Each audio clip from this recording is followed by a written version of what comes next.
आपने कभी किसी को पैसे के फैसलों के लिए जज किया है और बाद में सोचा कि शायद कहानी उतनी सीधी नहीं थी जितनी दिख रही थी? या कभी अपने ही किसी पुराने फैसले को याद करके मन में कसक हुई हो कि काश उस वक्त कुछ और किया होता? अगर हाँ, तो आज की ये कहानी आपके दिल के बहुत पास लगेगी। नमस्कार दोस्तों, मैं हूं आरजे और आप सुन रहे हैं एनी बुक समरीज। ये कोई आम किताबों का चैनल नहीं है। यहां हम शब्द नहीं सुनते, एहसास सुनते हैं। किताबें पढ़ी नहीं जाती, जिया जाती हैं। आज हम जिस किताब के पहले चैप्टर में उतरने वाले हैं वो सिर्फ पैसे की बात नहीं करता, बल्कि इंसान की फितरत की बात करता है। किताब है द साइकोलॉजी ऑफ मनी और पहला चैप्टर है नो वंस क्रेजी। नाम सुनते ही लगता है जैसे लेखक धीरे से कंधे पर हाथ रखकर कह रहा हो, शांत हो जाओ, यहां कोई पागल नहीं है। इस चैप्टर में लेखक हमें 10 ऐसी गहरी बातें समझाते हैं जो हमारे पैसे को देखने का नजरिया ही बदल देती हैं। ये चैप्टर बताता है कि लोग एक जैसे हालात देखकर भी अलग फैसले क्यों लेते हैं। क्यों कोई डर के मारे बेच देता है और कोई उम्मीद के सहारे पकड़कर रखता है। क्यों कोई धीरे धीरे अमीर बनता है और कोई तेजी से दौड़ लगाता है। और सबसे अहम बात, क्यों किसी के फैसले को सिर्फ बाहर से देखकर सही या गलत ठहराना सबसे बड़ी भूल हो सकती है। इन 10 बिंदुओं में लेखक हमें ये एहसास दिलाते हैं कि पैसा गणित का विषय कम और मन का विषय ज्यादा है। हमारा डर, हमारा अहंकार, हमारी उम्मीदें, हमारे पछतावे और सबसे ज्यादा हमारे बीते अनुभव चुपचाप हमारे हर फैसले में घुल जाते हैं। हम सोचते हैं कि हम तर्क से फैसला ले रहे हैं, लेकिन सच ये है कि तर्क अक्सर हमारी भावनाओं के पीछे चलता है। चैप्टर ये भी समझाता है कि हर इंसान अपनी अलग दुनिया से आता है। किसी ने मंदी देखी है, किसी ने तेजी, किसी ने गरीबी का डर जिया है, किसी ने अचानक मिली सफलता का नशा। और यही अलग अलग जिंदगियां अलग अलग आर्थिक सच्चाइयां बनाती हैं। जब तक हम ये नहीं समझते तब तक न खुद को माफ कर पाते हैं और न दूसरों को। लेखक ये भी बताते हैं कि पीछे मुड़कर फैसलों को जज करना कितना आसान और कितना अन्यायपूर्ण है। उस पल में जो जानकारी, जो डर, जो मजबूरी हमारे सामने थी, वही हमारी सच्चाई थी। आज की समझ से कल के फैसलों को तौलना अपने ही अनुभवों का अपमान करना है। दोस्तों, यह चैप्टर हमें तुलना से दूर और समझ के करीब ले जाता है। ये कहता है, दूसरों से मुकाबला मत करो, उनसे सीखो, क्योंकि सफलता का कोई एक रास्ता नहीं होता। कोई धीरे चलता है, कोई तेज, कोई सुरक्षित खेलता है, कोई जोखिम उठाता है, और दोनों ही अपनी अपनी कहानी में सही हो सकते हैं। आज की इस इंट्रो के साथ मैं आपको आमंत्रित करता हूं कि मेरे साथ इस चैप्टर के 10 बिंदुओं की यात्रा पर चलें। यह यात्रा आपको अमीर बनाने का वादा नहीं करती, लेकिन आपको शांत जरूर कर देगी, अपने फैसलों के साथ और दूसरों की सच्चाइयों के साथ। मैं हूं आरजे और आप सुन रहे हैं एनी बुक समरीज। चलिए अब इस किताब के पहले चैप्टर की उन बातों को महसूस करते हैं जो शायद आपने पहले कभी इस नज़र से नहीं देखी होंगी। आपने कभी किसी और के पैसे से जुड़े फैसले देखकर मन ही मन कहा है, ये कितना गलत है? और फिर कुछ पल बाद जब वही इंसान अपने फैसले को पूरे भरोसे से सही ठहराता है तो आपके अंदर हल्की सी उलझन पैदा होती है। आप सोचते हैं, क्या इसे वो नहीं दिख रहा जो मुझे दिख रहा है? जरा ठहरिए, शायद उसे वही दिख रहा है जो उसने अपनी पूरी जिंदगी में देखा है। शायद उसकी आंखों से दुनिया वैसी ही है जैसी आपकी आंखों से आपकी दुनिया। आज मैं आपके साथ जो कहानी बांटने जा रहा हूं वो किसी सलाह की तरह नहीं, बल्कि एक आईने की तरह है। इस आईने में हम दूसरों को नहीं, बल्कि खुद को और अपने नजरिए को देख पाते हैं। ये कहानी है मॉर्गन हाउसल की किताब द साइकोलॉजी ऑफ मनी के पहले चैप्टर की, जिसका नाम है नो वंस क्रेजी। ये चैप्टर किताब की शुरुआत में आता है, जैसे लेखक हमें पहले ही बता देना चाहता हो कि पैसे की दुनिया में कदम रखने से पहले हमें इंसानों की दुनिया को समझना होगा। ये चैप्टर हमें सिखाता है कि पैसे के फैसले गणित से नहीं, यादों और अनुभवों से बनते हैं। वे बातों से बनते हैं जिन्हें हमने जिया है। मॉर्गन हाउसल एक बड़ी सच्चाई बहुत हल्के और सरल शब्दों में कहते हैं, कोई भी इंसान पैसे के मामले में पागल नहीं होता। हम बस एक दूसरे की कहानी नहीं जानते।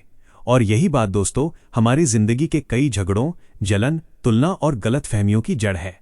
जरा अपने बचपन के बारे में सोचिए। आपके घर में पैसों की बातें कैसी होती थीं? क्या आपके माता पिता हर खर्च से पहले 10 बार सोचते थे? क्या महीने के अंत में घर का माहौल थोड़ा भारी हो जाता था? या फिर क्या पैसों को लेकर कभी तनाव नहीं दिखता था और जिंदगी सहज बहती रही? जो आपने देखा और महसूस किया वही आपके दिमाग में सच बन गया, और वही सच आज आपके हर फैसले की नींव है। मॉर्गन बताते हैं कि जिन लोगों ने 70 के दशक में होश संभाला, उन्होंने महंगाई को राक्षस की तरह देखा। रोजमर्रा की चीजें महंगी होती जा रही थीं, नौकरियां अस्थिर थीं। उनके लिए पैसा सुरक्षा का दूसरा नाम बन गया। सेविंग उनके लिए डर से निकली आदत थी, समझदारी से नहीं। वहीं जिन लोगों ने 90 के दशक के बाद की दुनिया देखी, उन्होंने बढ़ते बाजार, अवसर और तेज तरक्की देखी। उनके लिए रिस्क लेना साहस नहीं, साधारण बात थी। अब सोचिए, जब ये दोनों लोग एक ही टेबल पर बैठकर निवेश की बात करते हैं तो टकराव क्यों नहीं होगा? यहाँ एक बात बहुत खूबसूरत तरीके से समझ में आती है। जैसा कि रतन टाटा ने कहा था, मैं सही फैसले लेने में विश्वास नहीं करता, मैं फैसले लेता हूं और फिर उन्हें सही बनाता हूं। इसका भावनात्मक मतलब ये है कि हम जो भी रास्ता चुनते हैं वो हमारे अनुभवों से निकला होता है और उस रास्ते पर चलते हुए हम उसे ही सही साबित करने लगते हैं। सामने वाला अगर दूसरा रास्ता चुनता है तो हमें वो गलत लगने लगता है, लेकिन सच ये है कि उसने बस अपनी जिंदगी से सीखा हुआ चुना है। मॉर्गन हाउसल एक छोटी सी लेकिन गहरी बात कहते हैं, इतिहास हर किसी को अलग रूप में मिलता है। आपने जो देखा वही आपका इतिहास है और इतिहास ही भविष्य के फैसलों को आकार देता है। यही वजह है कि दो समझदार लोग एक ही जानकारी के साथ बिल्कुल उलट फैसले ले सकते हैं। जरा इसे दिल से महसूस कीजिए। आप किसी दोस्त को जानते होंगे जो पैसा खर्च करने से पहले डरता है। शायद आप उसे कंजूस कहते हो, लेकिन क्या आपको पता है कि उसने अपने पिता को नौकरी खोते हुए देखा था या उसकी माँ रातों को जागकर घर का बजट जोड़ती थी? अब सोचिए, क्या वो इंसान वाकई गलत है या बस जख्मों से सीखा हुआ है? और दूसरी तरफ वो दोस्त जो बिना ज्यादा सोचे निवेश करता है, नया काम शुरू करता है, जोखिम लेता है। आपको लगता है वो लापरवाह है, लेकिन शायद उसने अपने आसपास लोगों को आगे बढ़ते देखा है, गिरते नहीं। शायद उसके लिए दुनिया अवसरों से भरी जगह रही है, खतरे से नहीं।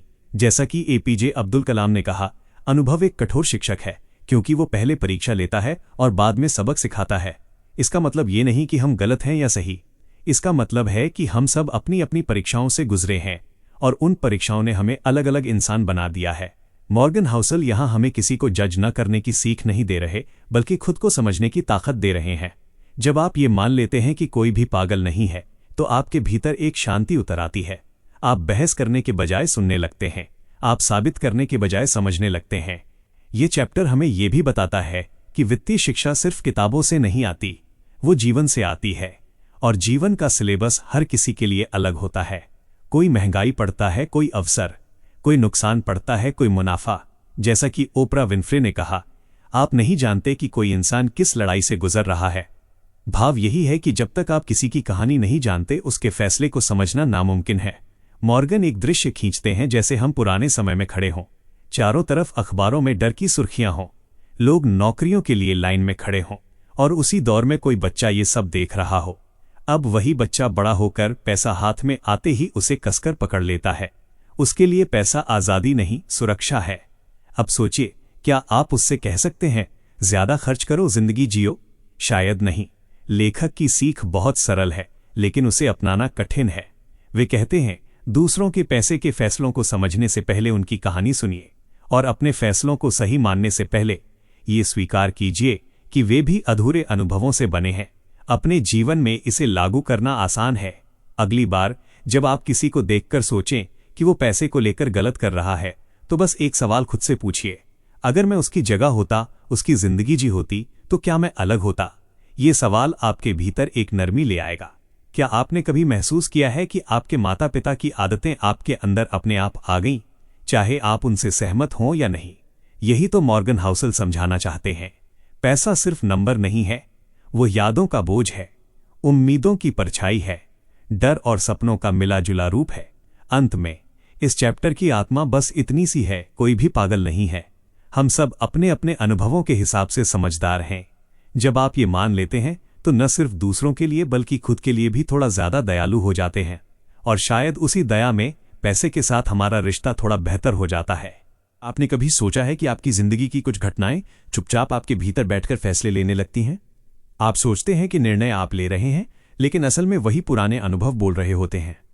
कभी एक नुकसान, कभी एक जीत, कभी किसी अपने की कही कोई बात, और फिर वही छोटी सी दुनिया पूरे सच की तरह आपके सामने खड़ी हो जाती है।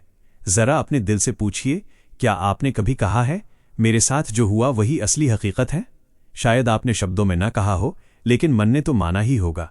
और यही मान लेना, यही आदत हमें धीरे धीरे सीमित कर देती है। किताब की शुरुआत में ही लेखक हमें ये समझाते हैं कि हम पैसे को नहीं बल्कि अपने अनुभवों को सच मानकर चलते हैं। ये चैप्टर बताता है कि हमारी निजी आर्थिक यात्रा बहुत छोटी होती है, लेकिन हम उसी छोटे से रास्ते को पूरी दुनिया का नक्शा समझ लेते हैं। मॉर्गन हाउसल बड़ी सादगी से कहते हैं कि हमारा पर्सनल फाइनेंशियल अनुभव एक छोटा सा सैंपल होता है, लेकिन हम उसी सैंपल से पूरी दुनिया को जज करने लगते हैं। जैसे किसी तालाब का पानी चखकर समुद्र का स्वाद बता देना। मज़ेदार है ना? और थोड़ा डरावनी भी। सोचिए, एक इंसान जिसने अपने घर में शेयर बाजार की बातें सिर्फ डर के साथ सुनी हो। एक दिन सब ठीक था और अगले दिन सब कुछ बिखर गया। पिता चुप हो गए, माँ की आंखों में चिंता उतर आई। उस बच्चे के लिए शेयर कोई निवेश नहीं, एक जुआ बन गया। अब वही बच्चा बड़ा होकर कहे कि शेयर में पैसा लगाना पागलपन है, तो क्या वो झूठ बोल रहा है? नहीं, वो बस अपनी कहानी सुना रहा है। और दूसरी तरफ एक और कहानी। किसी ने म्यूचुअल फंड के जरिए अपना पहला घर खरीदा, सालों तक छोटे छोटे निवेश किए और एक दिन चाबी हाथ में आई। उस इंसान के लिए शेयर एक मौका, एक उम्मीद है। अब वही इंसान कहे कि जो शेयर से डरता है वो आगे नहीं बढ़ सकता, तो क्या वो गलत है? नहीं, वो भी अपनी कहानी से बोल रहा है। यहीं पर मॉर्गन हाउसल हमें धीरे से झकझोरते हैं। वे कहते हैं, समस्या ये नहीं कि लोग अलग सोचते हैं, समस्या ये है कि लोग अपनी सोच को यूनिवर्सल ट्रुथ मान लेते हैं। जो मेरे साथ हुआ वही सबके साथ होगा, ये मान लेना ही असली खतरा है। जैसा कि स्टीव जॉब्स ने कहा था, आप भविष्य को आगे देखकर जोड़ नहीं सकते, आप केवल पीछे देखकर बिंदुओं को जोड़ सकते हैं। भाव यही है कि हम अपनी पिछली घटनाओं को जोड़कर एक कहानी बनाते हैं और फिर उसी कहानी को भविष्य की सच्चाई मान लेते हैं। लेकिन जो बिंदु हमने देखे हैं वे पूरे चित्र का सिर्फ एक हिस्सा होते हैं। मॉर्गन बताते हैं कि आर्थिक इतिहास बहुत लंबा है, लेकिन हमारी जिंदगी बहुत छोटी। हमने जो देखा वो बस एक दौर था, लेकिन हम उसी दौर को नियम बना लेते हैं। किसी ने मंदी देखी, किसी ने तेजी, किसी ने नुकसान देखा, किसी ने मुनाफा। सच्चाई इन सब के बीच कहीं है, किसी एक अनुभव में नहीं। दोस्तों, जरा अपने आसपास देखिए, कितने लोग कहते हैं मुझे बिजनेस सूट नहीं करता, सिर्फ इसलिए कि उनका पहला प्रयास असफल रहा। और कितने लोग कहते हैं नौकरी सबसे सुरक्षित है, क्योंकि उन्होंने अपने घर में वही देखा। क्या आपने भी कभी महसूस किया है कि आपका एक अनुभव आपके सारे फैसलों पर भारी पड़ जाता है? एपीजे अब्दुल कलाम ने कहा था, छोटा लक्ष्य अपराध है। भाव यही है कि अगर हम अपनी सोच को सिर्फ अपने अनुभव तक सीमित रखेंगे तो हम सच को बहुत छोटा कर देंगे। दुनिया आपके अनुभव से कहीं बड़ी है और संभावनाएं आपके डर से कहीं गहरी। मॉर्गन हाउसल हमें कोई फॉर्मूला नहीं दे रहे, वे बस कहते हैं सीमित अनुभव से बड़े फैसले लेना खतरनाक हो सकता है, क्योंकि जब हम ऐसा करते हैं तो हम सिर्फ वही देखते हैं जो हमने देखा है, न कि वो जो संभव है। एक रूपक की तरह सोचिए, आप पहाड़ की तलहटी में खड़े हैं, आपको लगता है कि यही पूरी दुनिया है, लेकिन अगर आप थोड़ा ऊपर चढ़ें तो नज़ारा बदल जाता है। अब सवाल, क्या आप मान लेंगे कि तलहटी ही पूरी सच्चाई थी, या स्वीकार करेंगे कि आपकी नज़र सीमित थी? ओपरा विन्फ्रे ने कहा, आपकी जिंदगी तभी बदलती है जब आप अपने पुराने विश्वासों को चुनौती देते हैं। भाव यही है कि जब तक हम मानते रहेंगे मेरे साथ जो हुआ वही अंतिम सच है, तब तक हम नए रास्तों के लिए दरवाज़ा बंद रखते हैं। मॉर्गन हाउसल की सीख बहुत मानवीय है। वे कहते हैं, अपने अनुभव को नकारिए मत, लेकिन उसे भगवान भी मत बनाइए। वो आपको दिशा दे सकता है, लेकिन पूरी मंजिल नहीं दिखा सकता। इसे जिंदगी में उतारना आसान है। अगली बार जब आप किसी फैसले से डरें या किसी और के फैसले को बेवकूफ़ी समझें, तो एक पल रुकिए, खुद से पूछिए, क्या ये डर मेरे अनुभव से आ रहा है या पूरी सच्चाई से? ये सवाल आपके भीतर एक खिड़की खोल देगा। क्या आपने कभी देखा है कि दो लोग एक ही हालात में बिल्कुल अलग फैसले लेते हैं और दोनों अपने अपने फैसले को सही मानते हैं? यही मॉर्गन हाउसल हमें दिखाना चाहते हैं। पैसा हमें अमीर या गरीब नहीं बनाता, बल्कि हमारे अनुभवों के सामने आईना दिखाता है। अंत में इस हिस्से की आत्मा बस इतनी है, आपका अनुभव कीमती है लेकिन अधूरा है। दूसरों का अनुभव अलग है लेकिन उतना ही सच्चा है। जब आप ये समझने लगते हैं तो आपकी सोच खुलती है, दिल नरम होता है और फैसले थोड़े समझदार हो जाते हैं। और शायद उसी समझदारी में हम पैसों के साथ नहीं बल्कि खुद के साथ बेहतर रिश्ता बना पाते हैं। आपने कभी महसूस किया है कि पैसे को लेकर आपका डर या भरोसा अचानक पैदा नहीं हुआ, बल्कि धीरे धीरे आपके भीतर बैठ गया, जैसे कोई पुरानी याद जो अब शब्दों में नहीं आती लेकिन हर फैसले में अपनी मौजूदगी दर्ज करा देती है? कभी आप किसी युवा को देखकर कहते हैं ये बहुत ज्यादा जोखिम ले रहा है, और कभी किसी बड़े को देखकर सोचते हैं इतना डरकर क्यों जी रहा है? जरा रुकिए, शायद जवाब उम्र में नहीं उस दौर में छिपा है जिसमें वे बड़े हुए। आज जो कहानी मैं आपको सुनाने जा रहा हूं वो पैसों की नहीं, समय की है। ये कहानी बताती है कि हम जिस दौर में सांस लेना सीखते हैं वही दौर हमें पैसे से बात करना सिखा देता है। किताब की शुरुआत में ही लेखक हमें ये एहसास दिलाते हैं कि पैसों के मामले में हमारी सोच अकेले हमारी नहीं होती, उसमें पूरी पीढ़ी की छाप होती है। ये चैप्टर वो दरवाज़ा है जहां से हमें समझ आता है कि अलग अलग जनरेशन एक ही पैसे को देखकर अलग अलग सच क्यों देखती हैं। मॉर्गन हाउसल बहुत शांत लहजे में गहरी बात कहते हैं। वे बताते हैं कि हमारी मनी पर्सनालिटी किसी किताब से नहीं बनती, न ही सीधे किसी विरासत से। ये उस आर्थिक माहौल से बनती है जिसमें हमने आंखें खोली। जिस दौर में हमने डर देखा वही हमें सतर्क बनाता है। जिस दौर में हमने अवसर देखे वही हमें निडर बनाता है। जरा कल्पना कीजिए, एक नौजवान है जो 2008 की मंदी के दौरान बड़ा हुआ। उसने अखबारों में गिरते बाजार देखे, घर में पैसों को लेकर सन्नाटा देखा, शायद अपने आसपास लोगों को कर्ज में डूबते देखा। उसके लिए उधार सिर्फ सुविधा नहीं, एक खतरा बन गया। आज भी वो किसी लोन का नाम सुनते ही पीछे हट जाता है। लोग कहते हैं इतना डरने की क्या जरूरत है, लेकिन वे ये नहीं जानते कि उसका डर यादों से बना है। अब उसी कमरे में एक और इंसान बैठा है जिसने 2010 से 2020 तक का तेजी वाला दौर देखा। उसने देखा कि बाजार ऊपर जा रहा है, निवेश से सपने पूरे हो रहे हैं। उसके लिए पैसा एक औजार है जिससे जिंदगी बदल सकती है।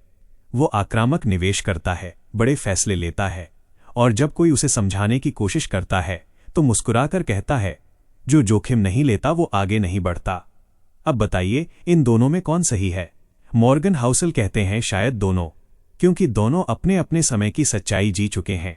लेखक एक बहुत मानवीय बात समझाते हैं। वे कहते हैं कि फाइनेंशियल बिलीव्स हमें विरासत में नहीं मिलते, वे अनुभव से बनते हैं। माता पिता आदतें दे सकते हैं, लेकिन विश्वास समय देता है। जिस दौर ने हमें आकार दिया वही हमारे फैसलों की भाषा बन जाता है।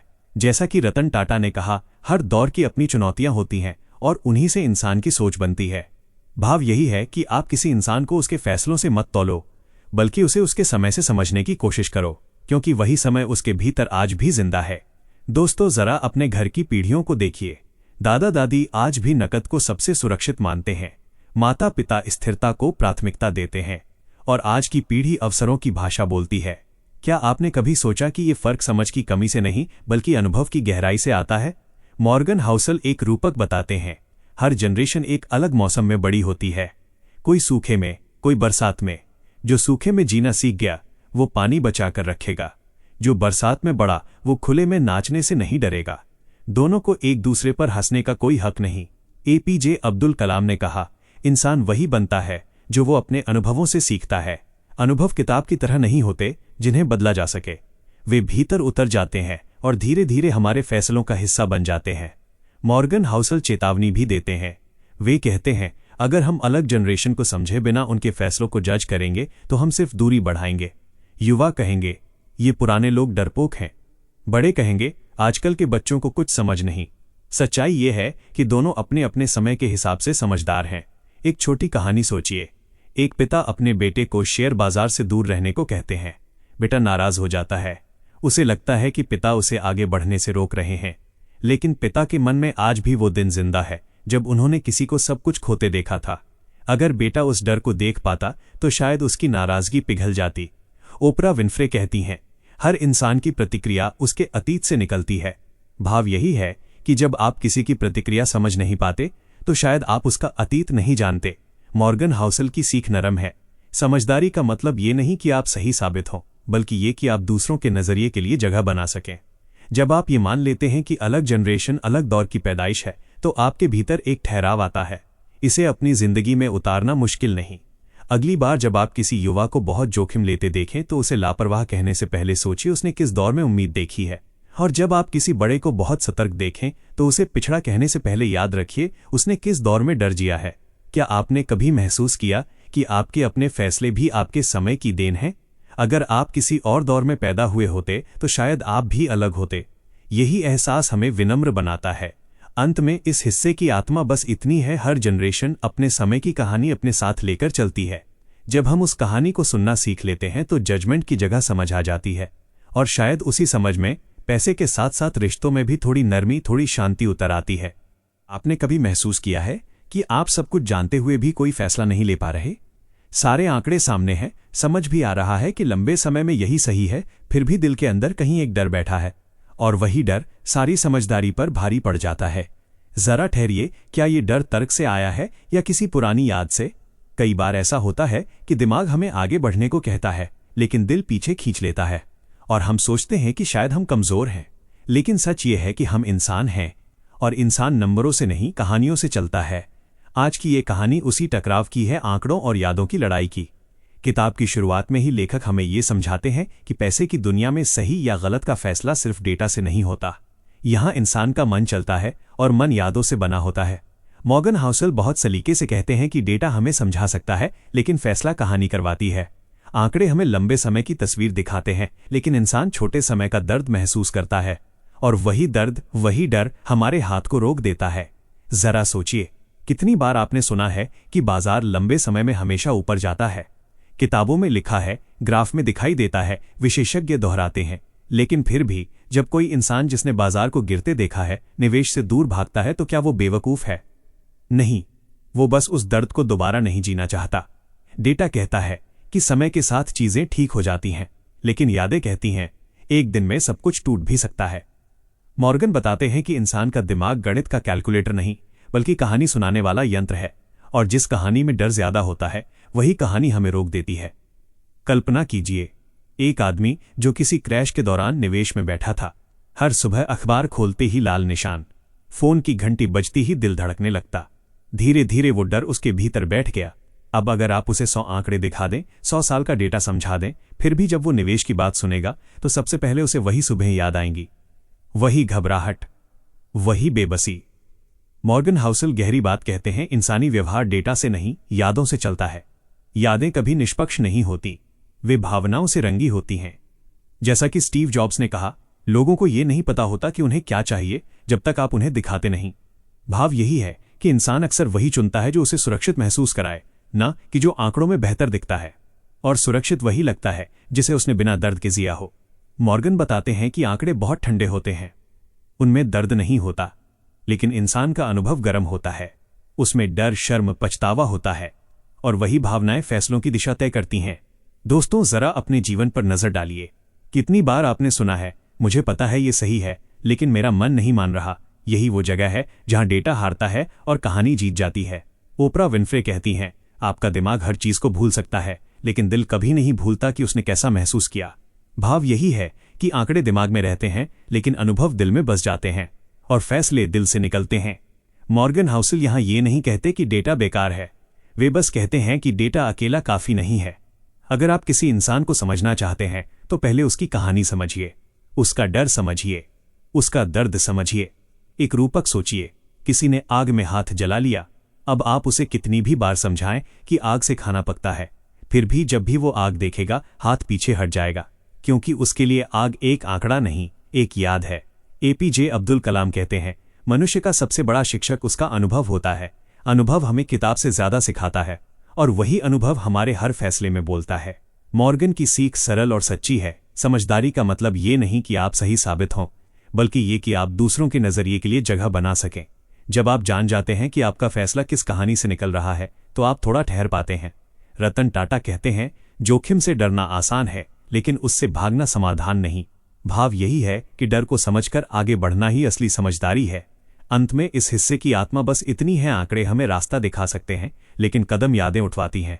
जब हम समझ लेते हैं कि हमारा व्यवहार डेटा से नहीं, अनुभव से चलता है, तो हम खुद के साथ थोड़े ज्यादा ईमानदार हो जाते हैं, और शायद उसी ईमानदारी में हमारे फैसले थोड़े शांत, थोड़े संतुलित हो जाते हैं। आपने कभी किसी के फैसले को देखकर मन ही मन कहा है, ये तो कितनी बेवकूफ़ी है, और फिर कुछ देर बाद वही इंसान आपको इतना संतुष्ट, इतना खुश दिखा कि आप खुद से सवाल करने लगे, क्या सच में वो गलत था? जरा ठहरिए, शायद मसला समझदारी या बेवकूफ़ी का ही नहीं था, शायद मसला नजरिए का था। हम अक्सर दुनिया को दो हिस्सों में बांट देते हैं, सही और गलत, समझदार और नासमझ। लेकिन पैसे के मामले में ये रेखा इतनी सीधी नहीं होती। यहाँ हर फैसला किसी दिल की जरूरत, किसी डर, किसी सपने से जुड़ा होता है, और वही जुड़ाव तय करता है कि कोई फैसला हमें कैसा दिखेगा। आज की ये कहानी उसी भ्रम को धीरे धीरे खोलती है। किताब की शुरुआत में ही लेखक हमें ये एहसास दिलाते हैं कि पैसे के फैसलों को सिर्फ सही या गलत के तराजू पर तौलना सबसे बड़ी भूल हो सकती है। ये चैप्टर हमें सिखाता है कि स्मार्ट और स्टूपिड का मतलब हर इंसान के लिए अलग होता है, क्योंकि हर इंसान के लक्ष्य अलग होते हैं। मॉर्गन हाउसल बहुत शांत ढंग से कहते हैं, कोई भी आर्थिक निर्णय अपने आप में न सही होता है न गलत। ये उस इंसान की रिस्क लेने की क्षमता और उसके जीवन के लक्ष्यों से जुड़ा होता है। जो फैसला आपके लिए बेवकूफ़ी है, वही किसी और के लिए सुकून हो सकता है।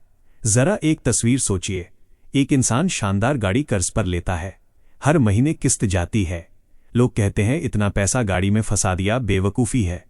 लेकिन उस इंसान के लिए वो गाड़ी सिर्फ मशीन नहीं है, वो आराम है, वो स्टेटस है, शायद सालों की मेहनत के बाद खुद को दिया गया एक तोहफा है। अब वही इंसान रोज उस गाड़ी में बैठकर खुद को सफल महसूस करता है, तो क्या उसका फैसला गलत हो गया? बिल्कुल नहीं। अब उसी सड़क पर एक और इंसान चल रहा है, वो वही पैसा निवेश में लगाता है, वो छोटी गाड़ी चलाता है, साधारण जिंदगी जीता है। उसका सपना आज़ादी, जल्दी रिटायर होना। लोग कहते हैं वाह कितना समझदार है। लेकिन अगर वो इंसान कभी खुद को थका हुआ या अधूरा महसूस करे तो क्या उसका फैसला अपने आप सही रह जाएगा? मॉर्गन हाउसल यहाँ एक बहुत ज़रूरी बात कहते हैं। वे बताते हैं कि फैसलों को जज करने से पहले यह देखना ज़रूरी है कि सामने वाला क्या हासिल करना चाहता है, क्योंकि आपके लक्ष्य उसके लक्ष्य नहीं हैं, और जब लक्ष्य अलग हों तो तुलना का कोई मतलब नहीं रहता। जैसा कि स्टीव जॉब्स ने कहा, आपका काम आपकी जिंदगी का बड़ा हिस्सा भर देगा, और संतुष्टि का एक ही तरीका है कि आप वही करें जिसे आप महान काम मानते हों। भाव यही है कि हर इंसान के लिए महान काम की परिभाषा अलग होती है। कोई आराम को महान मानता है, कोई आज़ादी को, और दोनों ही अपने अपने रास्ते पर सही हो सकते हैं। दोस्तों, जरा अपने आसपास देखिए, हम कितनी बार दूसरों की जिंदगी को अपने पैमाने से नापते हैं। हमें लगता है जो हमने चुना वही सही है, और जो अलग चुने वो नासमझ है। लेकिन मॉर्गन हाउसल हमें आईना दिखाते हैं। वे कहते हैं कि यह तुलना दरअसल हमारी असुरक्षा से निकलती है। हर इंसान की रिस्क टॉलरेंस अलग होती है। कोई थोड़ा सा नुकसान सह नहीं पाता, कोई बड़े उतार चढ़ाव में भी शांत रहता है। ये ताकत या कमजोरी नहीं है, यह बस स्वभाव है। एपीजे अब्दुल कलाम कहते हैं, मनुष्य का मूल्य उसके सपनों से आंका जाना चाहिए। भाव यही है कि अगर आप किसी इंसान के सपनों को नहीं जानते तो उसके फैसलों को समझना नामुमकिन है। मॉर्गन हाउसल ये भी बताते हैं कि हम अक्सर ये भूल जाते हैं कि पैसा एक साधन है, मंजिल नहीं, और साधन हर किसी के लिए अलग काम आता है। किसी के लिए पैसा सुरक्षा है, किसी के लिए पहचान, किसी के लिए समय, किसी के लिए आज़ादी। एक छोटा सा रूपक सोचिए, दो लोग एक ही औजार लेकर खड़े हैं। एक उससे घर बना रहा है, दूसरा उससे दरवाज़ा तोड़ रहा है। क्या औजार अच्छा या बुरा हो गया? नहीं, उसका इस्तेमाल लक्ष्य तय करता है। ओपरा विन्फ्रे कहती हैं, आप वही बनते हैं जो आप अपने लिए चुनते हैं। भाव यही है कि हमारे चुनाव हमें परिभाषित करते हैं, लेकिन उन चुनावों का मकसद हम खुद जानते हैं। बाहर वाला सिर्फ नतीजा देखता है, भीतर की जरूरत नहीं। मॉर्गन हाउसल हमें ये भी सिखाते हैं कि तुलना हमें अंधा कर देती है। हम दूसरे की जीत देखते हैं लेकिन उसकी कीमत नहीं। हम उसकी गाड़ी देखते हैं लेकिन उसकी नींद नहीं। हम उसकी बचत देखते हैं लेकिन उसका अकेलापन नहीं। क्या आपने कभी ऐसा महसूस किया है कि आप किसी की जिंदगी देखकर खुद को छोटा महसूस करने लगे, और फिर उसी पल कोई और आपको देखकर वही महसूस करे? यही तुलना का जाल है, और पैसे के मामले में ये जाल सबसे गहरा होता है। रतन टाटा कहते हैं, सफलता का मतलब हर किसी के लिए अलग होता है। भाव यही है कि अगर आप सफलता की परिभाषा उधार लेंगे तो कभी संतुष्ट नहीं होंगे। मॉर्गन हाउसल की सीख बहुत राहत देने वाली है। वे कहते हैं, आपको दूसरों के फैसलों को समझने की जरूरत नहीं है, आपको बस अपने लक्ष्यों को साफ समझने की जरूरत है। जब आपके लक्ष्य स्पष्ट होते हैं तो बाहर की आवाजें धीमी पड़ जाती हैं। इसे अपनी जिंदगी में उतारना बहुत आसान है। अगली बार जब आप किसी के फैसले पर हंसें या उसे बेवकूफ कहें तो खुद से पूछिए, क्या मैं उसके सपने जानता हूं? शायद जवाब आपको चुप करा दे। और अगली बार जब कोई आपके फैसले को जज करे तो याद रखिए, वो आपकी पूरी कहानी नहीं जानता, और उसे जानने की जरूरत भी नहीं। क्या आपने कभी महसूस किया है कि जब आप अपने फैसलों से संतुष्ट होते हैं तो दूसरों की राय अपने आप कम असर करने लगती है? यही वह शांति है जिसकी बात मॉर्गन हाउसल कर रहे हैं। अंत में इस हिस्से की आत्मा बस इतनी है, स्मार्ट और स्टूपिड कोई स्थायी ठप्पा नहीं है। ये बस एक नजरिए का नाम है। जब हम ये मान लेते हैं कि हर इंसान अपने लक्ष्य और अपनी क्षमता के हिसाब से सही फैसला कर रहा है तो तुलना की आग बुझने लगती है, और उसी बुझी हुई आग में हम खुद के फैसलों के साथ थोड़ा और सुकून महसूस करने लगते हैं। आपने कभी ऐसा महसूस किया है कि जो फैसला आपको भीतर से डराता है वही किसी और के चेहरे पर मुस्कान ले आता है? वही कदम, वही रास्ता, लेकिन एक के लिए सुकून और दूसरे के लिए बेचैनी। जरा सोचिए, क्या सच में रिस्क कोई गिनती का खेल है या फिर दिल की धड़कनों का मामला? किताब की शुरुआत में ही लेखक हमें ये सिखाते हैं, पैसे से जुड़े फैसलों में कोई भी पागल नहीं होता। हर इंसान वही करता है जो उसे उस पल सही लगता है। और आज हम इसी चैप्टर के एक बेहद संवेदनशील विचार पर ध्यान देंगे, रिस्क इज पर्सनल। लेखक हमें बताते हैं कि हम अक्सर दूसरों के पैसों के फैसलों को देखकर उन्हें जज कर देते हैं, लेकिन ये भूल जाते हैं कि हर इंसान की कहानी, उसकी जमीन, उसकी मजबूरियां अलग होती हैं। इस हिस्से का सार यही है कि रिस्क कोई नंबर नहीं, कोई फॉर्मूला नहीं, बल्कि एक एहसास है जो हर इंसान के लिए अलग होता है। जरा अपने जीवन पर नजर डालिए। आपके लिए रिस्क क्या है? क्या नौकरी छोड़कर अपना काम शुरू करना, या फिर बिना जोखिम के वही सुरक्षित रास्ता चुनते रहना जो भीतर से आपको हर दिन थोड़ा थोड़ा मारता है? मजेदार बात यह है, जो आपको सुरक्षित लगता है वही किसी और के लिए जानलेवा हो सकता है। लेखक कहते हैं कि रिस्क को हम अक्सर कागज पर, प्रतिशत में, आंकड़ों में देखने की कोशिश करते हैं, लेकिन असल जिंदगी में रिस्क दिल में महसूस होता है, पेट में उठती घबराहट में, रातों की नींद में, और उस डर में कि अगर ये गलत हो गया तो क्या होगा। मान लीजिए एक बहुत अमीर इंसान है, उसके पास इतना पैसा है कि अगर वो किसी नए स्टार्टअप में निवेश करे और सब डूब जाए तो भी उसकी जिंदगी वैसी ही चलेगी। उसके लिए वो निवेश एक प्रयोग, एक रोमांच, एक कहानी है। लेकिन वही फैसला अगर एक मिडिल क्लास इंसान ले ले, जिसने सालों की बचत से थोड़ा सा पैसा जोड़ा है, तो उसके लिए वही रिस्क उसकी पूरी जिंदगी का सवाल बन सकता है। उसके बच्चों की पढ़ाई, माता पिता की दवाइयां, उसका अपना भविष्य, सब कुछ उस एक फैसले से जुड़ जाता है। यहां कोई सही या गलत नहीं है, बस नजरिए का फर्क है। रतन टाटा कहते हैं, मैं सही फैसले नहीं लेता, मैं फैसले लेता हूं और उन्हें सही बना देता हूं। भाव यही है कि फैसला अपने आप में सही या गलत नहीं होता, इसे लेने वाला इंसान और उसकी स्थिति उसे अर्थ देती है। एक अमीर इंसान के लिए वही फैसला आसान है जो किसी और के लिए असहनीय बोझ बन सकता है। लेखक हमें बहुत नरमी से समझाते हैं, रिस्क टॉलरेंस पर्सनल होती है, यूनिवर्सल नहीं। यह किसी किताब में लिखी रेखा नहीं, बल्कि आपकी जिंदगी के अनुभवों से बनी सीमा है। क्या आपने कभी ऐसा किया है कि किसी को देखकर कहा हो, अरे ये कितना बेवकूफ है, इतनी महंगी गाड़ी किस्तों पर ले ली, या फिर देखो कितना समझदार है, सारा पैसा निवेश कर रहा है। लेकिन क्या आपने कभी उसकी जिंदगी के जूते पहनकर चलने की कोशिश की? शायद उसके लिए वो गाड़ी सिर्फ आराम नहीं, बल्कि वर्षों की कमी का इलाज है। शायद वो पहली बार महसूस कर रहा है कि वो भी कुछ डिजर्व करता है। और वहीं दूसरी तरफ जो इंसान निवेश कर रहा है, हो सकता है उसके लिए आज का त्याग कल की आज़ादी है। दोनों ही अपने अपने नजरिए से सही हैं। एपीजे अब्दुल कलाम कहते थे, उत्कृष्टता एक सतत प्रक्रिया है, कोई एक घटना नहीं। भाव यही है कि जीवन में हम जो भी निर्णय लेते हैं वे किसी एक पल के नहीं, बल्कि पूरी यात्रा का हिस्सा होते हैं। रिस्क भी वैसा ही है, आपकी पूरी यात्रा से बनता है, न कि किसी एक आंकड़े से। लेखक हमें ये भी याद दिलाते हैं कि रिस्क का सबसे बड़ा दुश्मन तुलना है।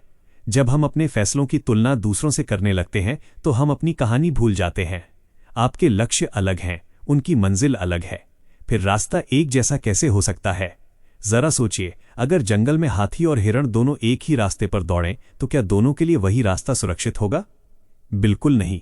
हाथी के लिए जो मजबूत जमीन है वो हिरण के लिए बोझिल हो सकती है, और हिरण के लिए जो फुर्ती है वो हाथी के लिए खतरा बन सकती है। ओपरा विन्फ्रे कहती हैं, आप वही बनते हैं जिस पर आप विश्वास करते हैं। भाव यही है कि अगर आप लगातार ये मानते रहेंगे कि दूसरों का रास्ता ही सही है, तो आप कभी अपने रास्ते पर नहीं चल पाएंगे। रिस्क को भी उसी विश्वास से मापा जाता है जो आपने अपने बारे में बनाया है। लेखक कहते हैं, लोग रिस्क को तब तक सहन कर पाते हैं जब तक वो उनकी पहचान, सुरक्षा या परिवार को खतरे में नहीं डालता। जैसे ही कोई फैसला आपके इन पहलुओं को चुनौती देता है, वो रिस्क असहनीय हो जाता है।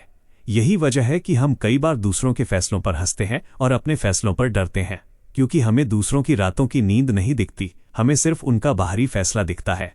स्टीव जॉब्स ने कहा था, आप डॉट्स को आगे देखते हुए नहीं जोड़ सकते, आप उन्हें पीछे देखकर जोड़ते हैं। भाव यही है कि जो रिस्क आज बेवकूफ़ी लगता है, वही कल आपकी कहानी का सबसे ज़रूरी मोड़ बन सकता है। लेकिन ये सिर्फ वही इंसान समझ सकता है जिसने वो रिस्क लिया है। लेखक हमें किसी भी रिस्क को महिमा मंडित करने के लिए नहीं कहते, वो बस ये चाहते हैं कि हम मान लें हर इंसान का डर, हिम्मत और सहनशक्ति अलग होती है, और यही उसकी रिस्क टॉलरेंस है। एक छोटा सा उदाहरण, दो दोस्त हैं, दोनों की सैलरी लगभग बराबर। एक दोस्त हर महीने थोड़ा थोड़ा निवेश करता है, लेकिन बहुत सुरक्षित तरीके से। दूसरा दोस्त ज्यादा रिस्क लेता है, ज्यादा उतार चढ़ाव सहता है। बाहर से देखने वाला कहेगा एक डरपोक है, दूसरा बहादुर। लेकिन सच्चाई ये है कि दोनों अपने अपने स्वभाव के अनुसार सही हैं। एक को रात की नींद प्यारी है, दूसरे को सपनों की उड़ान। क्या आपने कभी किसी फैसले के बाद महसूस किया है कि ये फैसला भले सही हो, लेकिन दिल को शांति नहीं दे रहा? या फिर कोई ऐसा फैसला लिया हो जिसे दुनिया पागलपन कहे, लेकिन भीतर से आपको सुकून मिला हो? यही इस चैप्टर की आत्मा है। रिस्क को नंबरों से नहीं, दिल से समझो, अपनी कहानी से समझो, अपनी जिम्मेदारियों से समझो।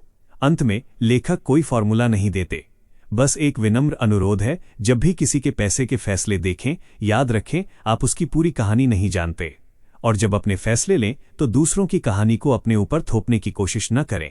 इस पूरे अध्याय का सार रिस्क कोई साझा भाषा नहीं है, ये हर इंसान की अपनी निजी आवाज़ है।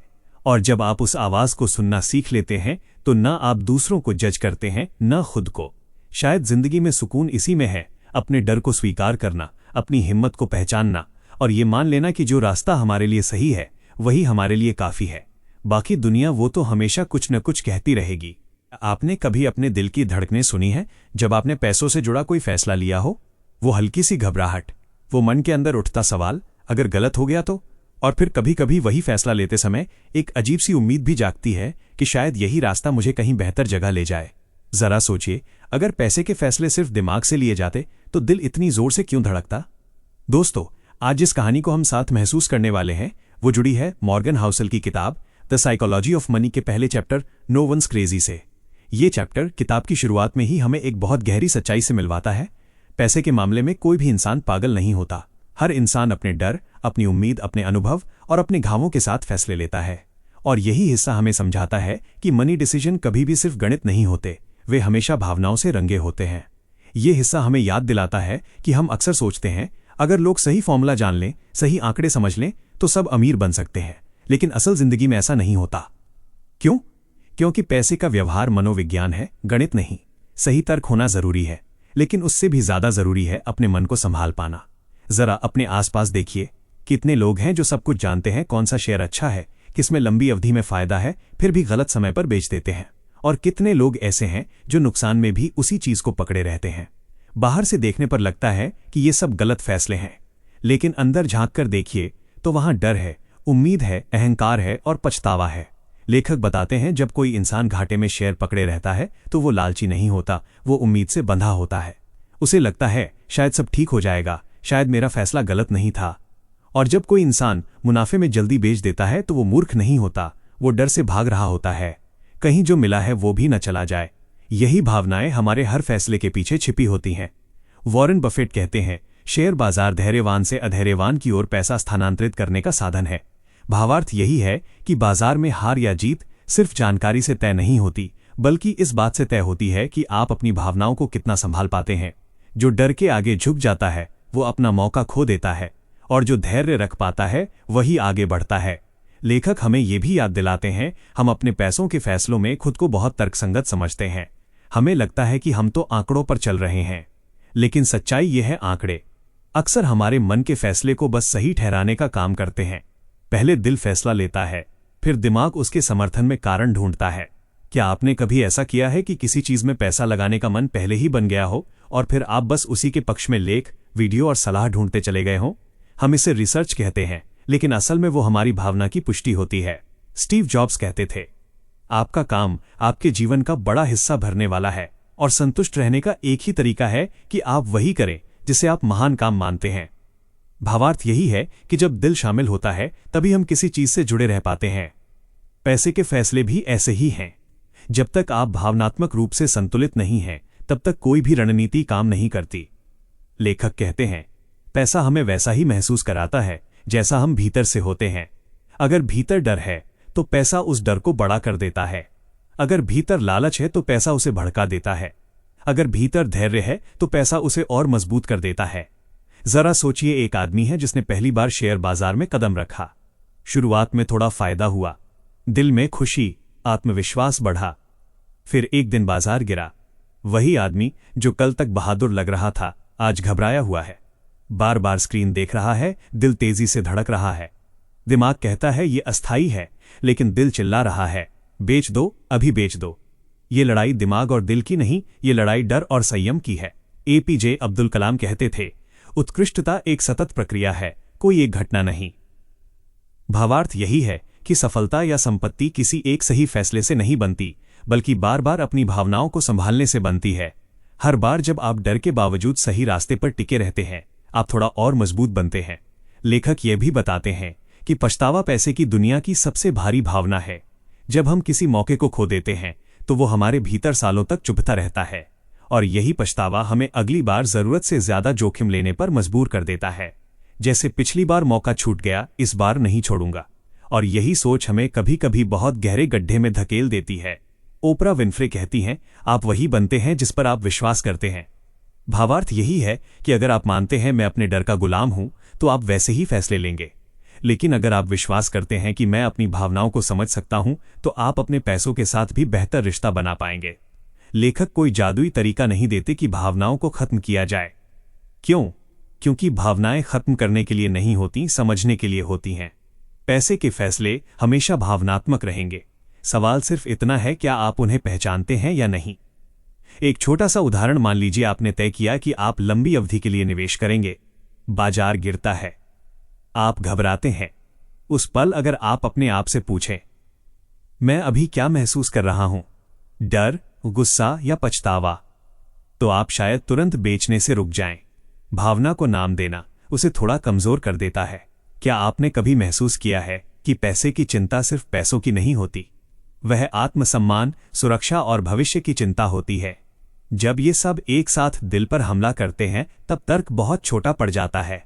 लेखक कहते हैं, संपत्ति बनाने के लिए परफेक्ट लॉजिक की जरूरत नहीं, भावनात्मक नियंत्रण ज्यादा जरूरी है। जो इंसान अपने डर को पहचान लेता है, अपनी उम्मीद को सीमित कर लेता है और अपने अहंकार को काबू में रखता है, वही लंबी दौड़ में टिक पाता है। इस पूरे विचार का सार बहुत मानवीय है। हम मशीन नहीं हैं, हम इंसान हैं।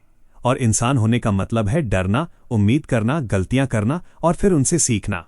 अंत में ये चैप्टर हमें चुपचाप कहता है, अगर आप अपने पैसों के फैसलों में शांति चाहते हैं, तो पहले अपने मन को समझना सीखिए। क्योंकि पैसा कभी सिर्फ पैसा नहीं होता, वो आपकी भावनाओं का आईना होता है।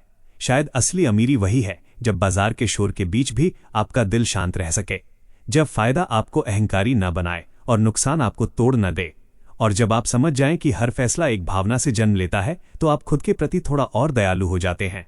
यही सोच शायद हमें कुछ देर के लिए चुप करा दे और भीतर कहीं बहुत गहराई में कुछ बदल दे।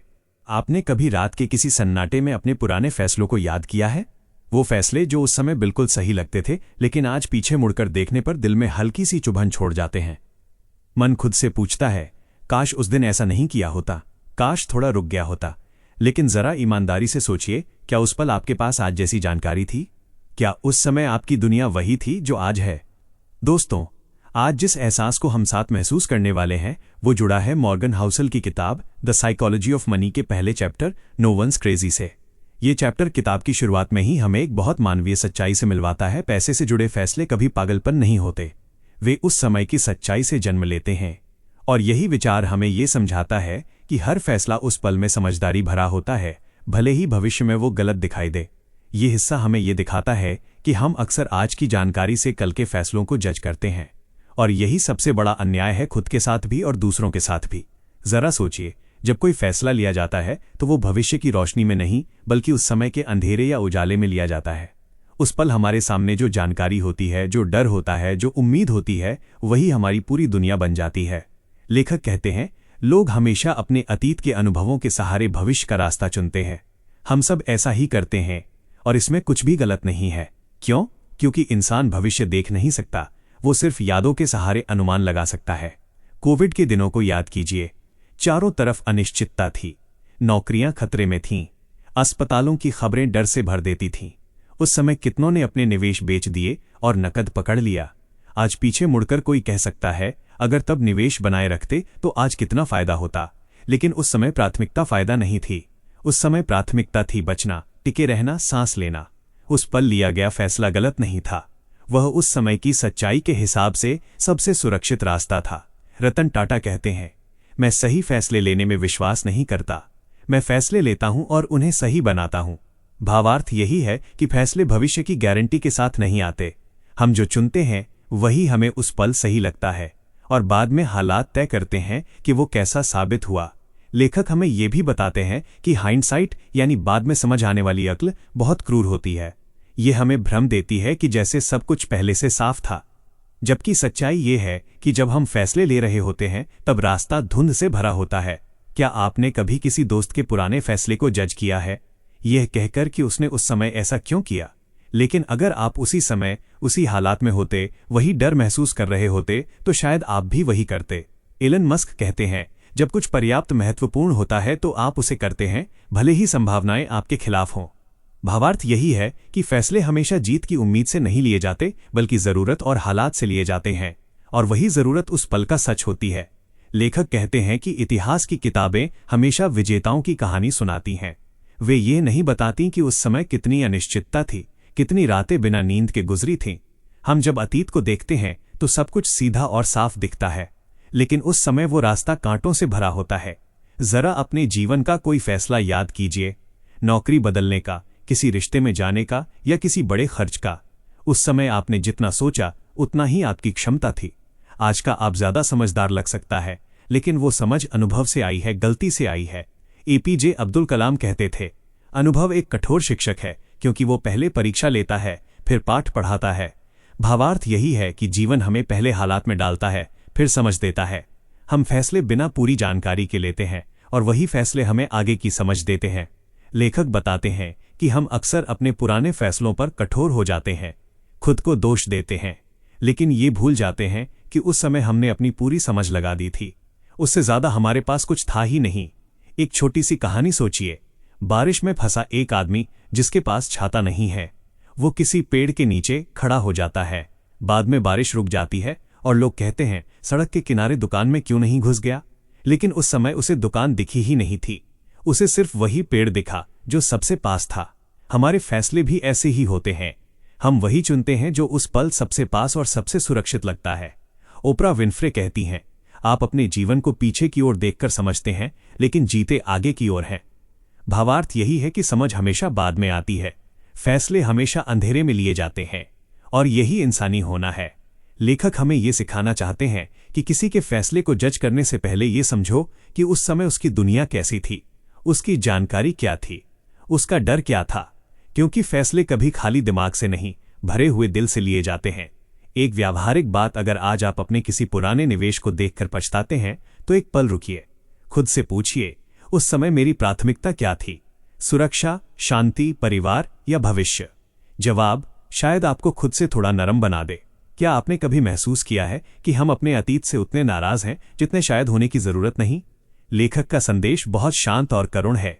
वे कहते हैं, फैसले उस पल की सच्चाई में समझदारी भरे होते हैं, उन्हें बात की जानकारी से तोलना अनुचित है। ये न तो इंसाफ है, न ही सीखने का सही तरीका। अंत में यह विचार हमें यह सिखाता है कि खुद को और दूसरों को थोड़ा माफ करना सीखिए, क्योंकि हर इंसान अपनी पूरी समझ, पूरे डर और पूरी उम्मीद के साथ फैसले लेता है, और वही फैसले उसे आगे का इंसान बनाते हैं। शायद अगर हम ये मान लें कि हर फैसला अपने समय में सही था, तो हमारा दिल थोड़ा हल्का हो जाए और हम अपने अतीत को बोझ नहीं, एक शिक्षक की तरह देख पाएं। यही सोच शायद हमें कुछ देर के लिए चुप करा दे और हमें खुद के और करीब ले आए। आपने कभी किसी को चुपचाप टूटते हुए देखा है और मन में पहला ख्याल आया हो, इसने इतनी बड़ी गलती कैसे कर दी? या फिर कभी अपने पुराने फैसले को याद करके दिल ही दिल में खुद को कटघरे में खड़ा कर दिया हो? हम सब ऐसा करते हैं, बिना पूरी कहानी जाने, बिना उस इंसान के हालात में उतरे हम जजमेंट सुना देते हैं, और शायद यही सबसे इंसानी कमजोरी है। दोस्तों, आज जिस एहसास को हम समझने वाले हैं, लेखक हमें ये नहीं सिखाते कि कौन सही है और कौन गलत। वे कहते हैं, किसी के फैसले को समझने से पहले उसकी जिंदगी को समझो। क्यों? क्योंकि फैसले हवा में नहीं लिए जाते, वे डर, मजबूरी, उम्मीद और समय की गोद में पलते हैं। जरा सोचिए, जब हम किसी बिजनेस के फेल होने की खबर सुनते हैं तो कितनी आसानी से कहते हैं इसकी प्लानिंग खराब रही, लेकिन क्या हम उस दौर की अर्थव्यवस्था देखते हैं? क्या हम उस अनिश्चितता को महसूस करते हैं? या उस इंसान की रातों की नींद जो हर दिन यही सोचकर सोता होगा कि कल सब ठीक हो जाएगा? लेखक कहते हैं, हर गलत दिखने वाले फैसले के पीछे कोई न कोई डर छुपा होता है। कभी परिवार खोने का डर, कभी इज्जत खोने का डर, तो कभी जिंदगी दोबारा शुरू न कर पाने का डर। और जब डर फैसले लेने लगता है तब तर्क चुप हो जाता है। रतन टाटा कहते हैं, जिंदगी में जो फैसले हम लेते हैं वे उस समय की मजबूरी और समझ का नतीजा होते हैं। भावार्थ यही है कि फैसले कभी खाली दिमाग से नहीं आते, उनके पीछे हालात की पूरी कहानी होती है जो बाहर से नहीं दिखती। लेखक बताते हैं कि हम अक्सर नतीजे देखकर जज करते हैं, प्रक्रिया देखकर नहीं। अगर नतीजा अच्छा है तो तालियां बजाते हैं, अगर बुरा है तो उंगली उठाते हैं, लेकिन दोनों ही हालात में फैसला लेने की प्रक्रिया लगभग एक जैसी होती है। सीमित जानकारी, सीमित समय और बहुत सारी भावनाएं। जरा अपने आसपास देखिए, कोई कर्ज में डूबा हुआ व्यक्ति, लोग कहते हैं इसे खर्च करना नहीं आता, लेकिन क्या किसी ने पूछा कि शायद उस खर्च के पीछे इलाज था या किसी अपने की जरूरत थी? हर कर्ज लालच से नहीं, कभी कभी मजबूरी से लिया जाता है। एपीजे अब्दुल कलाम कहते थे, कठिनाइयां इंसान को तोड़ने नहीं गढ़ने आती हैं। भावार्थ यही है कि जो बाहर से गलती दिखती है वो भीतर से संघर्ष की कहानी हो सकती है, और संघर्ष को जज करना आसान, समझना कठिन होता है। लेखक कहते हैं कि अगर आप दूसरों के फैसलों में सहानुभूति जोड़ दें तो आप खुद एक बेहतर निवेशक बन जाते हैं। क्यों? क्योंकि तब आप सिर्फ नंबर नहीं देखते, इंसान देखते हैं। और इंसान को समझना बाजार को समझने से कहीं ज्यादा जरूरी है। एक छोटी सी तस्वीर सोचिए। दो लोग एक ही नदी पार कर रहे हैं, एक नाव से, दूसरा तैरकर। बाहर से देखने वाला कह सकता है नाव वाला समझदार, तैरने वाला बेवकूफ। लेकिन अगर नाव वाला अमीर था और तैरने वाले के पास कोई विकल्प नहीं था, तो क्या फैसला अब भी वही दिखता है? ओपरा विनफ्रे कहती हैं, हर इंसान वो सबसे अच्छा करता है जो वो उस पल जानता है। भावार्थ यही है कि हम सब अपनी सीमाओं में जीते हैं। हमारी समझ सीमित है, हमारी ताकत भी, और उन्हीं सीमाओं में हम फैसले लेते हैं। लेखक समझाते हैं कि जब हम किसी की गलती को बेवकूफ़ी कहते हैं तो असल में हम खुद को सुरक्षित महसूस कराना चाहते हैं।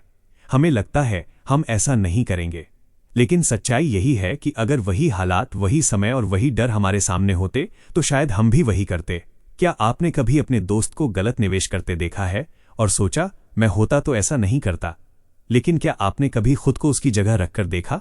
उसकी आमदनी, उसकी जिम्मेदारियां, उसकी रातों की बेचैनी? स्टीव जॉब्स कहते थे, आप डॉट्स को आगे की ओर देखकर नहीं जोड़ सकते, उन्हें सिर्फ पीछे देखकर जोड़ा जा सकता है। भावार्थ यही है कि जीवन की घटनाएं बाद में समझ आती हैं। फैसले लेते वक्त तस्वीर अधूरी होती है, और अधूरी तस्वीर पर पूरा फैसला देना नाइंसाफी है। लेखक कहते हैं, सहानुभूति सिर्फ इंसानियत नहीं, एक स्किल है, खासकर पैसे के मामले में। जब आप दूसरों की गलतियों से गुस्सा नहीं समझ लेते हैं तो आप खुद ज्यादा संतुलित फैसले लेने लगते हैं। एक व्यावहारिक बात सोचिए, अगली बार जब किसी का निवेश फेल हो तो पूछने की बजाय कि उसने ऐसा क्यों किया, पूछिए उस समय उसके सामने क्या विकल्प थे। शायद जवाब आपको चुप करा दे। क्या आपने कभी महसूस किया है कि जब किसी ने आपकी गलती को बिना समझे जज किया तो कितना बुरा लगा? वही दर्द हर इंसान महसूस करता है। फर्क सिर्फ इतना है कि पैसे की गलती समाज में ज्यादा दिखती है, इसलिए ज्यादा तीर चलाए जाते हैं। लेखक का समाधान बहुत शांत है। वे कहते हैं, जज करने से पहले समझो, क्योंकि समझ आपको इंसान के करीब लाती है और जजमेंट आपको दूर, और निवेश की दुनिया में दूरी नुकसान देती है, नजदीकी समझ। अंत में ये विचार हमें याद दिलाता है, हर इंसान अपनी लड़ाई लड़ रहा है, हर फैसला किसी न किसी दबाव में लिया गया है। अगर हम थोड़ी सहानुभूति जोड़ लें तो शायद हम न सिर्फ बेहतर निवेशक बल्कि बेहतर इंसान भी बन जाएं। शायद अगली बार जब किसी की गलती दिखे तो हम एक पल रुकें, सांस लें और सोचें, मैंने उसकी पूरी कहानी तो नहीं जी है। और यही एक ख्याल शायद हमारे दिल को भी नरम कर दे और दुनिया को भी। आपने कभी किसी को देखकर मन ही मन ये सोचा है, ये इंसान कितना गलत है, इसके फैसले कितने बेवकूफ़ी भरे हैं, और फिर कुछ साल बाद अचानक महसूस किया कि शायद उस वक्त वो गलत नहीं था, बस उसकी दुनिया आपसे अलग थी? जरा सोचिए, अगर आपकी सारी यादें, आपके सारे डर, आपकी सारी मजबूरियां किसी और की होती तो क्या आप भी वही फैसले नहीं लेते जो वो ले रहा था? ये सवाल थोड़ा असहज है, लेकिन यहीं से एक गहरी समझ जन्म लेती है। आज मैं जो कहानी आपको सुना रहा हूं वो किसी उपदेश की तरह नहीं है। ये एक आईने की तरह है, जिसमें हम खुद को, अपने फैसलों को और दूसरों को देखने का नजरिया बदल सकते हैं। ये कहानी है मॉर्गन हाउसेल की किताब द साइकोलॉजी ऑफ मनी से। किताब की शुरुआत में ही लेखक हमें ये एहसास दिलाते हैं कि पैसे के मामले में कोई पागल नहीं होता। हर इंसान अपनी ही सच्चाई में जी रहा होता है। यह चैप्टर पूरी किताब की नींव रखता है। क्यों? क्योंकि अगर हम ये बात समझ लें तो आगे की सारी सीख अपने आप दिल में उतरने लगती है।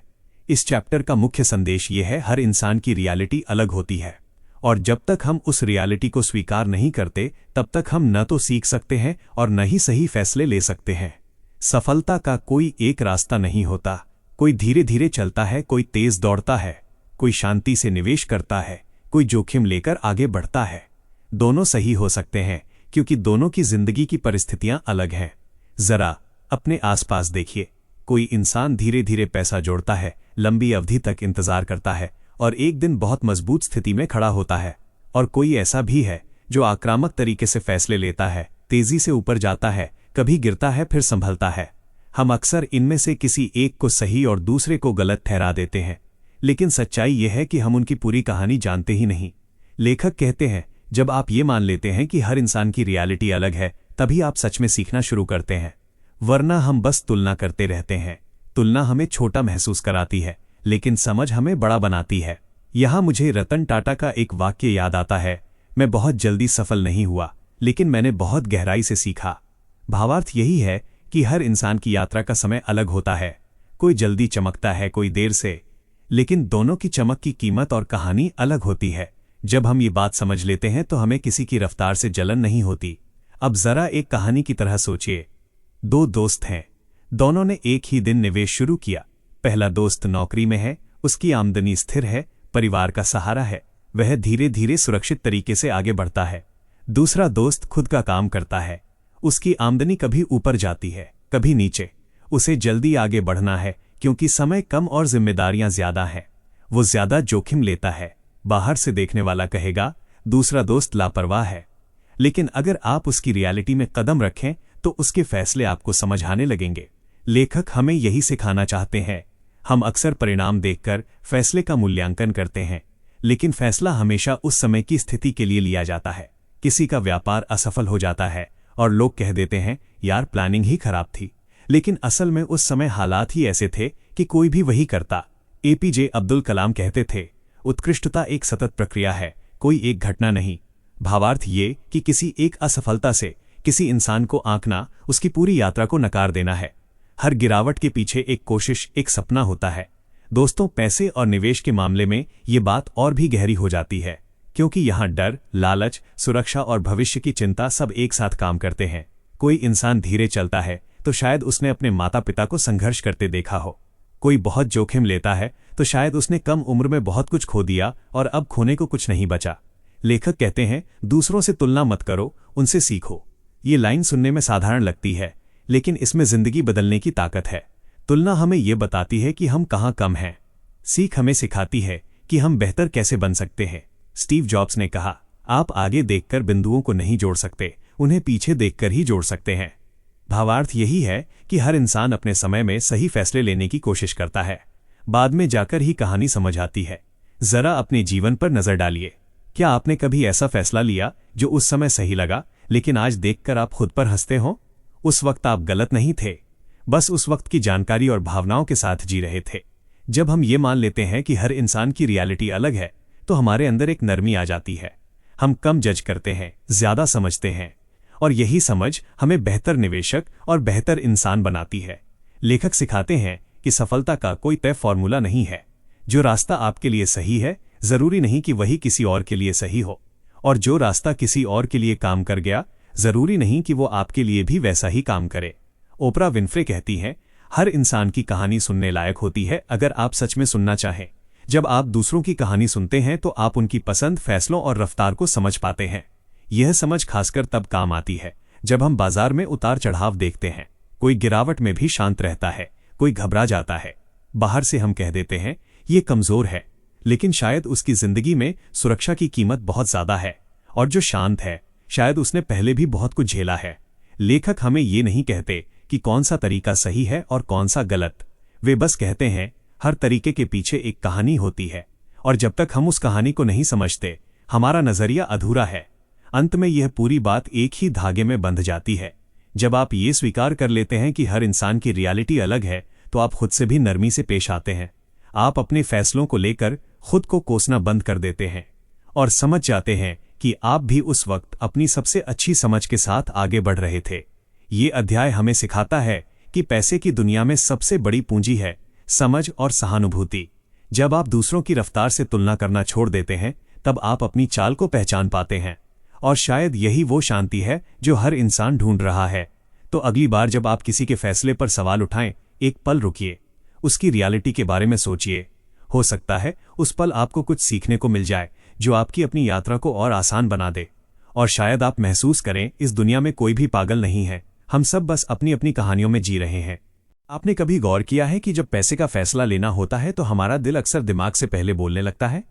जैसे कोई अदृश्य हाथ हमारे अनुभवों, हमारी यादों, हमारे डर और उम्मीदों को पकड़कर हमें किसी एक दिशा में धकेल देता है।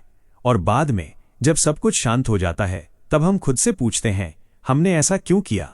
क्या वो फैसला सच में गलत था, या बस हमारी जिंदगी की कहानी उसी मोड़ पर हमें वहीं ले आई थी? दोस्तों, आज जो बात मैं आपसे साझा करने जा रहा हूं वो सिर्फ पैसे की नहीं है। ये इंसानी फितरत की बात है। ये उस किताब की आत्मा है जिसे लिखा है मॉर्गन हाउसल ने, द साइकोलॉजी ऑफ मनी। किताब की शुरुआत में ही लेखक हमें ये एहसास दिलाते हैं कि पैसे के मामले में कोई पागल नहीं होता। हर इंसान अपनी ही सच्चाई में जी रहा होता है। ये चैप्टर पूरी किताब का दिल है, क्योंकि यहीं से हम समझना शुरू करते हैं कि इंसान आंकड़ों से नहीं, अपनी जिंदगी से फैसले लेता है। इस चैप्टर का मूल संदेश बहुत सीधा लेकिन गहरा है। लोग अपने आर्थिक फैसले तालिकाओं या गणना के आधार पर नहीं लेते, वे अपने पूरे जीवन के अनुभवों के आधार पर लेते हैं। सुनने में यह साधारण लगता है, लेकिन अगर आप इसे असली अनुभव की तरह महसूस करें तो आपका नजरिया बदल सकता है। जरा सोचिए, जब दो लोग एक ही बाजार देखते हैं, एक ही खबर पढ़ते हैं, फिर भी एक खरीदता है और दूसरा बेचता है।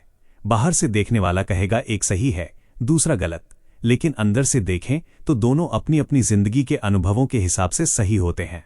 किसी ने गरीबी देखी है, किसी ने अचानक सब कुछ खोया है, किसी ने स्थिरता का सुख चखा है।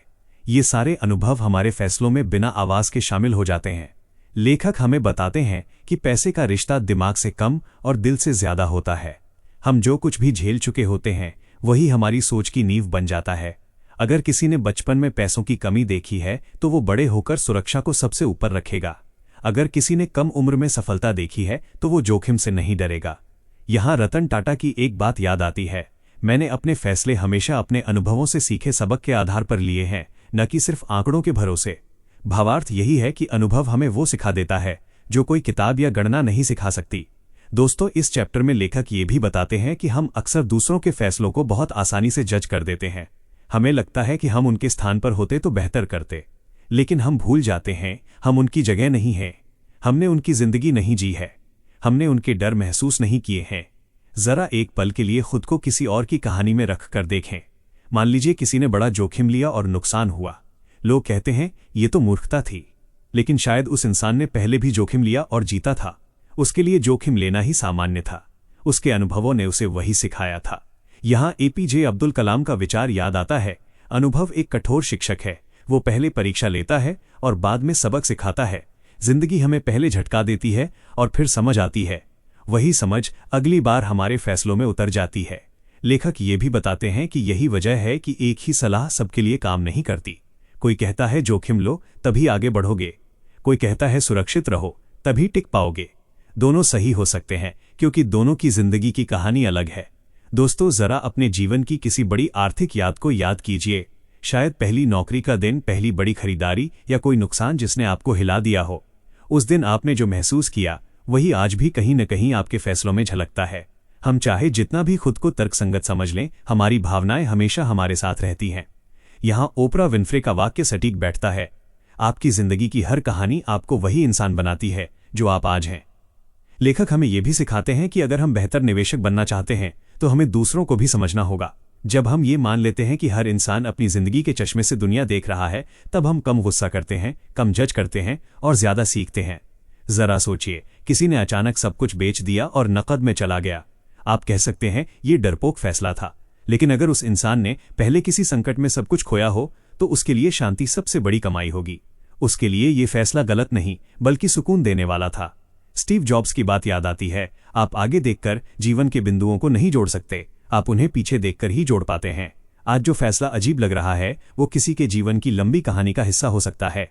दोस्तों, लेखक का असली संदेश यही है, पैसों के फैसले गणित की किताब नहीं होते, वे जिंदगी की डायरी होते हैं। हर पन्ने पर कोई याद, कोई डर, कोई उम्मीद लिखी होती है, और जब हम उस डायरी को बिना पढ़े जज करते हैं तो हम अधूरी तस्वीर देखते हैं। इस चैप्टर से हमें ये सीख मिलती है, अगर हमें अपने फैसलों में शांति चाहिए तो हमें अपने अनुभवों को पहचानना होगा, समझना होगा कि हम क्यों ऐसा सोचते हैं, क्यों ऐसा महसूस करते हैं। साथ ही दूसरों के फैसलों के पीछे की कहानी को भी जगह देनी होगी। एक छोटा सा व्यावहारिक उदाहरण सोचिए, अगली बार जब आप किसी की आर्थिक चाल पर हैरान हो तो खुद से एक सवाल पूछिए, अगर मैंने उसकी जिंदगी जी होती क्या मैं भी शायद वही करता। ये सवाल तुरंत उत्तर नहीं देगा, लेकिन आपके अंदर समझ का बीज बो देगा। व्यक्तिगत तौर पर जब मैं अपने पुराने फैसलों को देखता हूं तो अब खुद पर गुस्सा नहीं आता। मुझे एहसास होता है कि उस वक्त मैं वही कर रहा था जो मुझे सही लगा। मेरे अनुभव मुझे वहीं तक ले आए थे, और शायद यही एहसास हमें दूसरों के लिए भी रखना चाहिए। इस चैप्टर का सार सरल है लेकिन बहुत गहरा भी। लोग अपने आर्थिक फैसले गणनाओं से नहीं, अपनी जिंदगी से लेते हैं। जब हम ये समझ लेते हैं तो दुनिया थोड़ी नरम लगने लगती है। लोग कम गलत और ज्यादा इंसान लगने लगते हैं, और शायद यही समझ हमें न सिर्फ बेहतर निवेशक बनाती है बल्कि थोड़ा बेहतर इंसान भी। जब हम दूसरों की कहानी का सम्मान करना सीख लेते हैं तो हमारी अपनी कहानी भी हल्की और सच्ची हो जाती है।